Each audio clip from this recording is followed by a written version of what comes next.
Trump अपने साथ 17 CEOs को चाइना लेकर गया, लेकिन सिर्फ 2 सीईओज ऐसे थे जिनको ट्रंप के साथ एयरफोर्स वन में बैठने की परमिशन थी।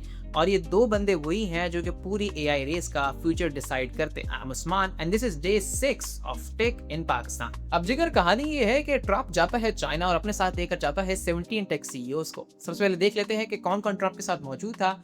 Elon Musk, CEO of Tesla and SpaceX, Jensen Huang, CEO of Nvidia, Tim Cook from Apple, Larry Fink and Mark Zuckerberg, ये सारे सीईओज ट्रंप के साथ मौजूद थे। इसके अलावा Boeing, Qualcomm, Visa, Mastercard, Goldman सैक्स, इन सब के सीईओज भी ट्रंप के साथ मौजूद थे। टोटल 17 सीईओज थे।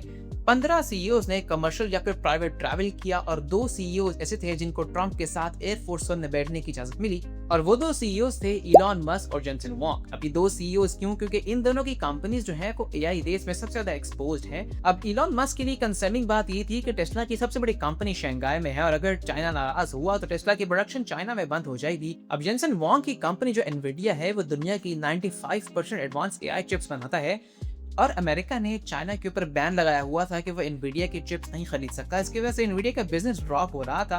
अब टो वोंग ने करंटली 1 साल लॉबिंग की ट्रंप के पास, उनको समझाया, उनको काफी कन्विंस करने की कोशिश की कि बैन हटाओ ताकि एनवीडिया का बिजनेस चल सके।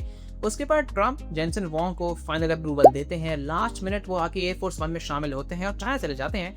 वहां पर जाकर ये सारे टेक सीईओज मीटिंग्स करते हैं और होता कुछ यूं है कि फाइनली अमेरिका चाइना को अलाउ कर देता है कि आप एनवीडिया के चिप्स खरीद सकते हैं। अलीबाबा जैसी कंपनीज होती हैं उनको अलाउ कर दिया जाता है कि आप एनवीडिया के 8200 चिप्स खरीद सकते हैं। और ये डायरेक्टली अफेक्ट करता है एंड यूजर को कि जो हम लोग एआई मॉडल्स यूज कर रहे हैं, जेमिनी है, क्लॉड है, ग्रॉक है, जितने भी एआई मॉडल हम लोग यूज कर रहे हैं इन्हीं एनवीडिया की चिप्स के ऊपर चलते हैं। और अगर एआई रेस टाइटन होती है, चिप्स रिस्ट्रिक्ट होते हैं, तो डायरेक्टली आपका काम अफेक्ट होने वाला है।